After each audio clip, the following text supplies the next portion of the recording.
Assalamualaikum warahmatullahi wabarakatuh. Pada video kali ini kita akan melanjutkan pembahasan kita mengenai KD 3.4, yakni tentang struktur dan fungsi tumbuhan. Langsung saja kita masuk ke struktur dan jaringan tumbuhan. Jaringan tumbuhan yang akan kita pelajari di video kali ini, yang pertama jaringan meristem dan yang kedua jaringan dewasa. Langsung saja kita masuk ke jaringan meristem. Jaringan meristem atau disebut juga sebagai jaringan embrional adalah jaringan yang sel-selnya aktif membelah diri secara mitosis. Hal ini menyebabkan sel-sel tumbuhan semakin bertambah dan menyebabkan tumbuhan mengalami pertambahan tinggi dan volume. Ciri-ciri jaringan meristem diantaranya yang pertama, bentuk dan ukuran selnya sama atau seperti kubus, dinding selnya tipis, selnya penuh dengan protoplasma, isi sel tidak mengandung zat makanan, dan yang terakhir, sel muda dan belum mengalami diferensiasi dan spesialisasi. Berdinding tipis, protoplasma banyak, vakuola kecil, inti besar, plastida belum matang, dan berbentuk sama ke segala arah. Nah, ini adalah beberapa contoh dari ciri-ciri jaringan meristem. Sebenarnya masih banyak lagi ciri-ciri jaringan meristem yang bisa kalian temui di buku maupun di internet. Oke, kita lanjutkan ke jaringan meristem berdasarkan proses terjadinya dan berdasarkan letaknya. Kita bahas yang pertama terlebih dahulu, yaitu berdasarkan proses terjadinya. Berdasarkan proses terjadinya, jaringan meristem dibedakan menjadi dua, meristem primer dan meristem sekunder. Meristem primer merupakan perkembangan lebih lanjut dari pertumbuhan embrio. Aktivitas meristem primer menyebabkan batang dan akar bertambah panjang. Sedangkan meristem sekunder merupakan jaringan yang berasal dari jaringan dewasa. Jaringan dewasa contohnya adalah kambium. Aktivitas meristem sekunder mengakibatkan pertambahan besar tubuh tumbuhan. Oke, kita lanjut. Yang kedua yaitu berdasarkan letaknya. Berdasarkan letaknya, jaringan meristem dibedakan menjadi dua. Yang pertama ada meristem apikal dan yang kedua ada meristem lateral.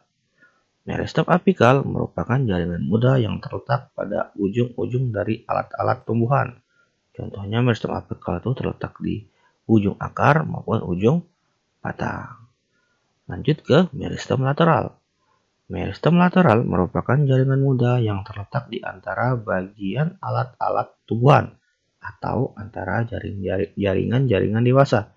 Tadi sudah saya sebutkan jaringan dewasa contohnya adalah kambium. Nah, ini adalah penampakan dari jaringan meristem. Oke, untuk di ujungnya nih yaitu ujung akar dan di ujung batang itu adalah jaringan meristem primer. Kalau diperbesar, nah seperti ini nih salah satu contohnya jaringan meristem primer di ujung batang pada tumbuhan. Yang paling ujung ini disebut sebagai meristem apikal. Lalu yang ini nih ya, ini disebut sebagai tunas apikal. Yang ini meristem dasar, nanti ini akan berubah menjadi parenkim. Lalu di sini ada tunas samping. Lalu di sini ada protoderma yang nanti akan berubah menjadi epidermis. Dan yang di sini ada prokambium yang nanti akan berubah menjadi xilem, phloem, dan kambium. Oke, sedangkan meristem sekundernya ya, sampai saya ambil contoh nih ya, diambil di batang, yaitu tepatnya meristem sekunder yaitu kambium vaskuler dan kambium meristem lateral. Nah, ini adalah kambium vaskuler, sedangkan yang ini adalah kambium meristem lateral. Oke, kita lanjutkan ke jaringan dewasa. Jaringan dewasa adalah jaringan yang telah mengalami diferensiasi. Ciri-ciri dari jaringan dewasa, yang pertama, tidak memiliki aktivitas untuk membelah diri. Yang kedua, memiliki ruang antar sel yang besar. Yang ketiga, dinding selnya telah mengalami penebalan. Dan yang terakhir, berukuran lebih besar daripada sel-sel meristem. Sama seperti sebelumnya, ini hanya beberapa contoh dari ciri-ciri jaringan dewasa. Nah, untuk lebih jelasnya, kalian bisa lihat ciri-ciri lebih lanjut di buku pelajaran maupun di internet. Oke, kita lanjutkan. Jaringan dewasa dibagi menjadi beberapa macam. Ada jaringan pelindung, ada jaringan dasar, ada jaringan penguat, dan ada jaringan pengangkut. Oke, kita lanjutkan ke jaringan pelindung yang pertama. Jaringan pelindung atau biasa disebut sebagai jaringan epidermis merupakan jaringan terluar yang menutupi seluruh permukaan tumbuh-tumbuhan. Ciri-cirinya, yang pertama tersusun dari sel-sel hidup, yang kedua terdiri atas satu lapis sel tunggal, yang ketiga beragam bentuk, ukuran, dan susunannya, tetapi biasanya tersusun rapat, tidak ada ruang antar sel. Yang berikutnya tidak memiliki klorofil. Yang terakhir, dinding sel jaringan epidermis bagian luar yang berbatasan dengan udara mengalami penebalan. Dan masih banyak lagi ciri-ciri lainnya tentang jaringan epidermis yang bisa kalian cari di buku maupun di internet. Oke, kita lanjut ke fungsi jaringan epidermis. Yang pertama sebagai pelindung terhadap hilangnya air karena penguapan. Yang kedua sebagai pelindung terhadap kerusakan mekanik, misalnya diinjak-injak. Dan yang terakhir sebagai pelindung terhadap perubahan temperatur dan hilangnya zat-zat makanan. Intinya jaringan epidermis ini adalah sebagai pelindung pada tumbuhan ya. Misalnya dia ini benteng paling luar dari tumbuhan. Oke, kita lanjut ke modifikasi dari jaringan epidermis. Yang pertama, tokis. Tokis merupakan sel yang lebih besar dari epidermis normal dengan pertumbuhan khusus ke arah dalam.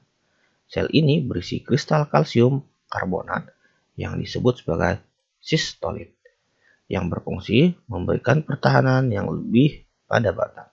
Nah, contohnya ini sel litokis ini seperti pada yang saya berikan gambar ini ya. Yang saya berikan contohnya pada gambar ini. Nah, ini ya sel litokis nih. Oke, kita lanjut ke stomata. Stomata merupakan celah yang berfungsi sebagai media keluar masuknya gas pada daun tumbuhan. Lapisan epidermis paling banyak mengandung stomata yaitu terdapat pada daun. Jadi stomata ini salah satu modifikasi dari jaringan epidermis, tepatnya di daun. Nah, untuk penampaknya nih, misalnya daun nih, kita perbesar dengan mikroskop. Nah, nanti ada seperti mulut-mulut nih di daun nih. Nah, mulut-mulut ini yang kita sebut sebagai stomata, di mana tempat terjadinya keluar masuknya gas. Ya, nih ya, nih masuk CO2, nanti akan keluar gas oksigen dan uap air. Oke, kita lanjut ke modifikasi jaringan epidermis berikutnya yaitu trikoma. Trikoma merupakan tonjolan epidermis yang terdiri dari satu sel atau lebih. Fungsi trikoma pada tumbuhan sebagai pelindung terhadap gangguan dari luar, menyerap air dan garam-garam mineral, dan mengurangi penguapan. Salah satu contoh trikoma yaitu adalah rambut akar. Di trikoma ini ada banyak lagi contoh-contohnya ya. Salah satu contohnya adalah rambut akar. Oke, kita lanjut ke jaringan dasar. Yang kedua, poin yang kedua. Jaringan dasar atau biasa disebut sebagai parenkim merupakan jaringan yang terbentuk dari meristem dasar dan memiliki bentuk serta fungsi yang bervariasi. Nah, inilah salah satu contoh bentuk dari jaringan parenkim.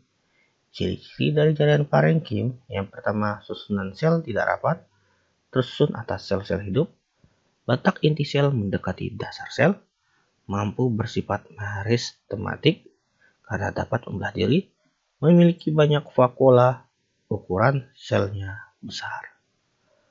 Nah, ini beberapa contoh macam-macam dari jaringan parenkim berdasarkan fungsinya. Yang pertama ada parenkim asimilasi. Parenkim asimilasi ini bermanfaat bagi berlangsungnya fotosintesis karena banyak mengandung klorofil. Yang berikutnya ada parenkim makanan.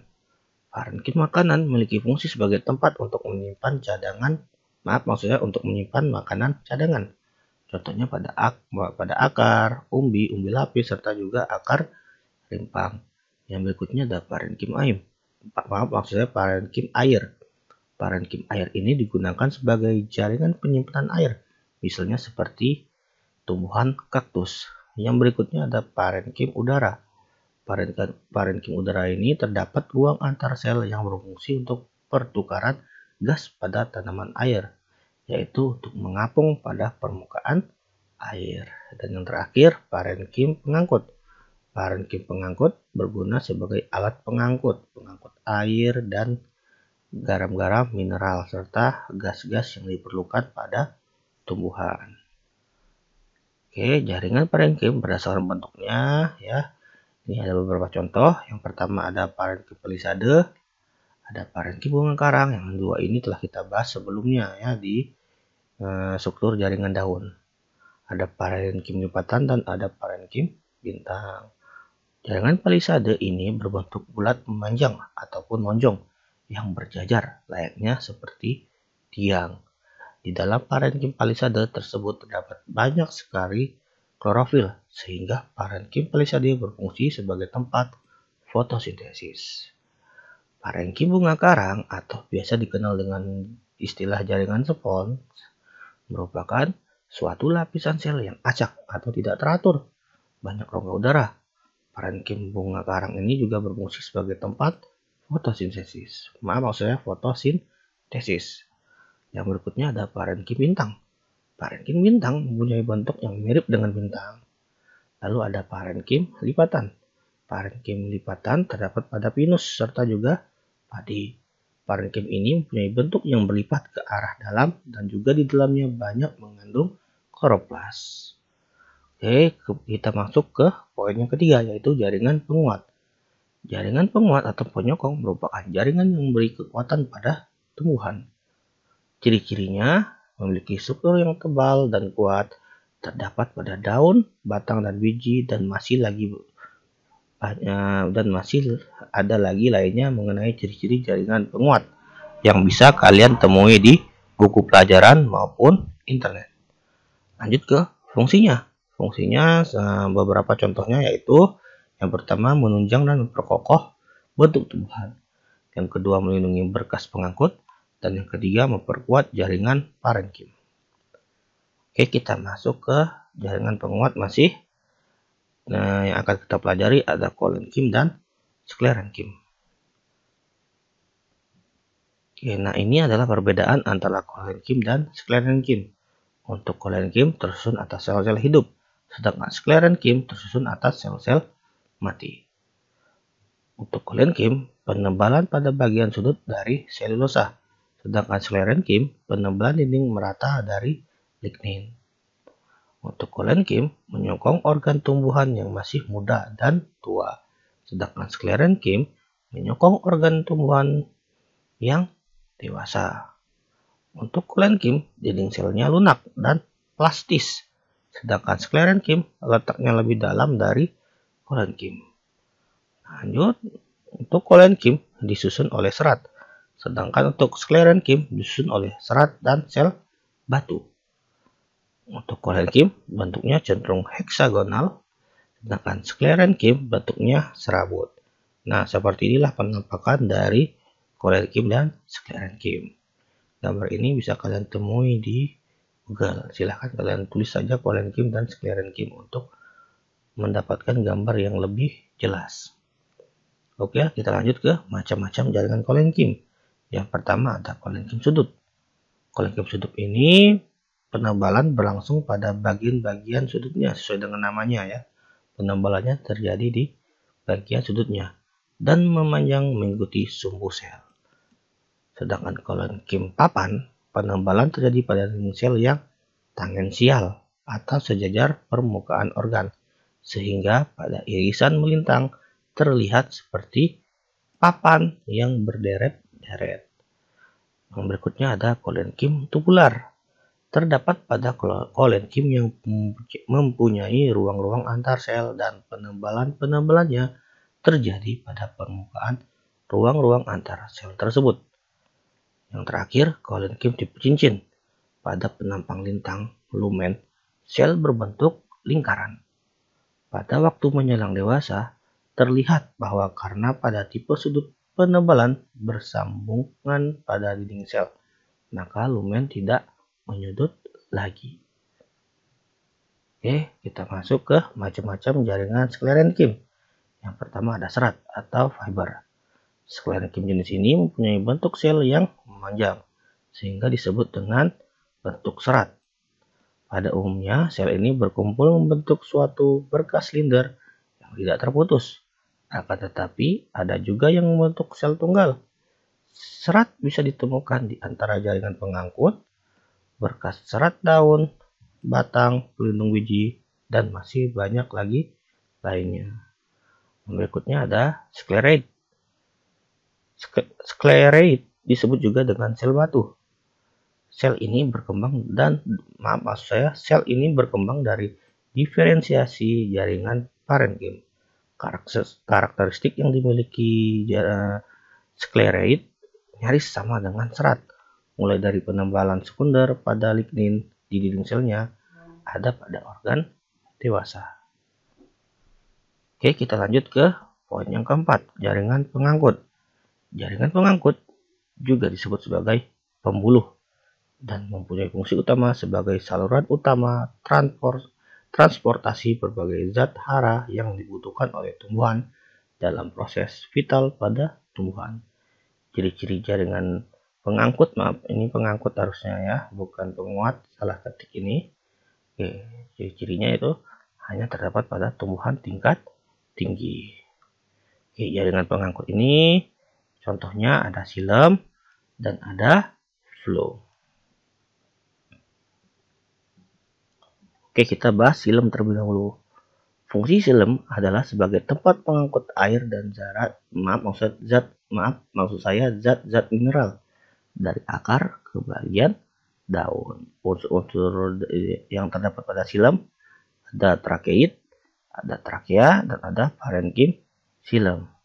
Trakeid fungsinya sebagai unsur penopang dan penghantar air.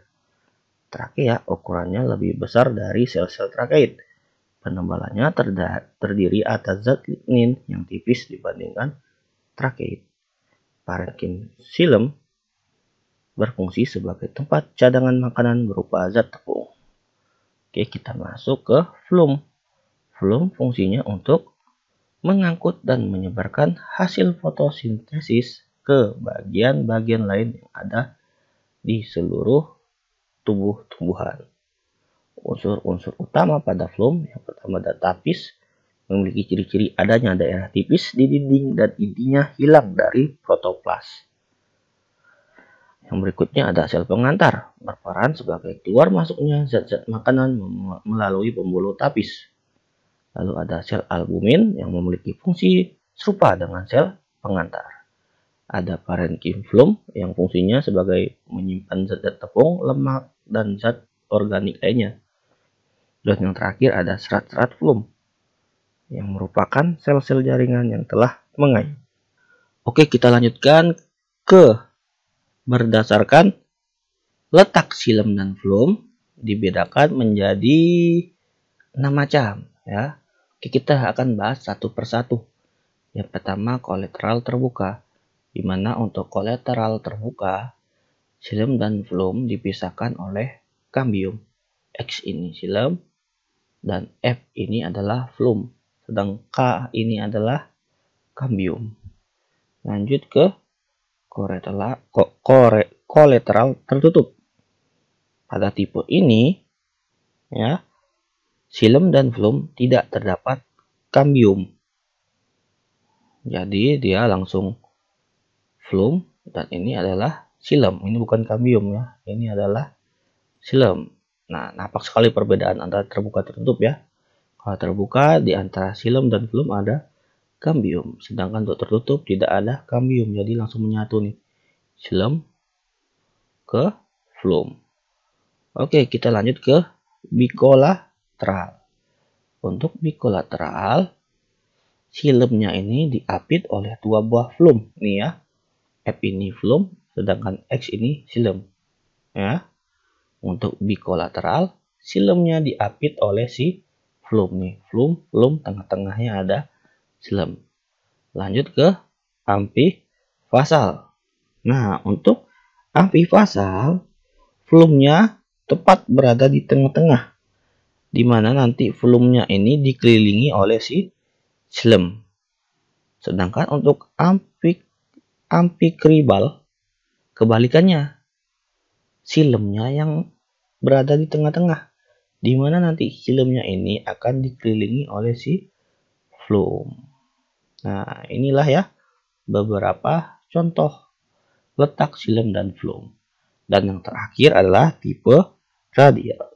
Tipe radial ini xilem dan volumenya bergantian menurut arah jari-jari lingkaran. Nih, perhatikan ya. Ini volum, gantian lagi nih jadi xilem. Volum lagi, xilem lagi, volum lagi, xilem lagi, dan seterusnya. Oke, kita lanjut ke. Nah, ini adalah teknologi-teknologi yang memanfaatkan struktur jaringan pada tumbuhan. Yang pertama ada perekat flag row. Ini mencontoh struktur jaringan tumbuhan pada biji burdok.